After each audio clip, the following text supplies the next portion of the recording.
Hello friends, अस्सलाम वालेकुम and welcome on my YouTube channel. दोस्तों, बहुत सारी मशहूर चीज़ों के पीछे कुछ अजीब फैक्ट्स छुपे हुए होते हैं। तो आज की वीडियो में मैं आपको ऐसे ही 5 हिडन फैक्ट्स बताऊंगा जो कि आपको हैरान कर देंगे और आपने ज़िंदगी में इससे पहले कभी भी नहीं सुने होंगे। तो चलते हैं आज की वीडियो की तरफ।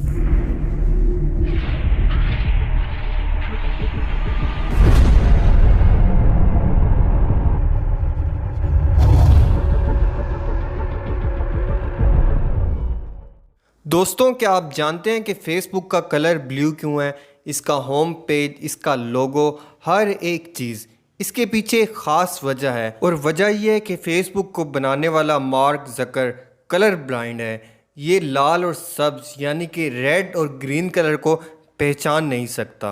इनके पास तीसरा ऑप्शन ब्लू का था, एक ऐसा रंग जो कि मार्क ज़कर सबसे आसानी से पहचान लेता है। बस इसीलिए इन्होंने फेसबुक के थीम कलर ब्लू रखा था। दोस्तों, ब्लूटूथ हम कहीं ना कहीं यूज़ कर चुके हैं या कुछ लोग अभी भी यूज़ करते हैं, लेकिन क्या आपको ब्लूटूथ का मतलब पता है? 10th सेंचुरी में यूरोप में एक बादशाह होता था जिसका नाम हेरड ब्लूटूथ था। इस बादशाह ने यूरोप में कई दुश्मन कबीलों को इकट्ठा किया और एक मुल्क बनाया। ब्लूटूथ का नाम इसी बादशाह के नाम पर रखा गया। एक ऐसी टेक्नोलॉजी जो कम्युनिकेशन को इकट्ठा करती है, जैसे हेरड ब्लू ने दुश्मन कबीलों को इकट्ठा किया था। दोस्तों, क्या आप जानते हैं कि पेरिस में मौजूद मशहूर स्ट्रक्चर एफिल टावर गर्मी में 6 इंच तक और लंबा हो जाता है? इसकी एक वजह है और वजह यह है कि सख्त गर्मी मेटल को फैलाती है, यानी कि एक्सपेंड करती है। आईफल टावर का मेटल सूरज की तरफ गर्मी में एक्सपेंड करना शुरू कर देता है, जिसकी वजह से ये 6 इंच तक और लंबा हो जाता है। दोस्तों, चाय पीना हम सबको अच्छा लगता है, लेकिन क्या आप जानते हैं कि चाय गलती से यानी कि हादसाती तौर पर ईजाद हुई थी? दोस्तों, हज़ारों साल पहले चीन का बादशाह शेन नॉन अपने बाग में बैठा हुआ था। ठंडी हवाएं चल रही थीं और बादशाह के सामने एक बर्तन में पानी उबर रहा था।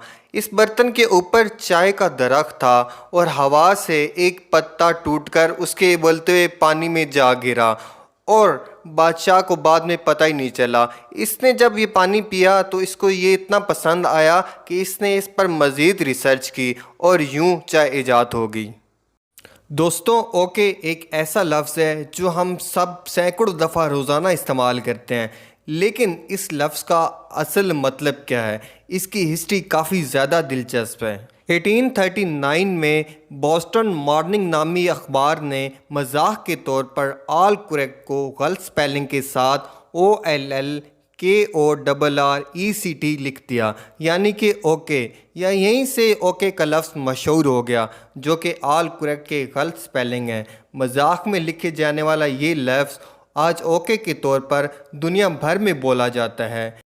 नए आने वाले तमाम मोअज़्ज़ज़ दोस्तों से रिक्वेस्ट है कि इस चैनल को सब्सक्राइब कर लें और इस वीडियो के बारे में अपनी राय से हमें कमेंट्स में ज़रूर आगाह कीजिएगा। Thank you so much. अल्लाह हाफिज़।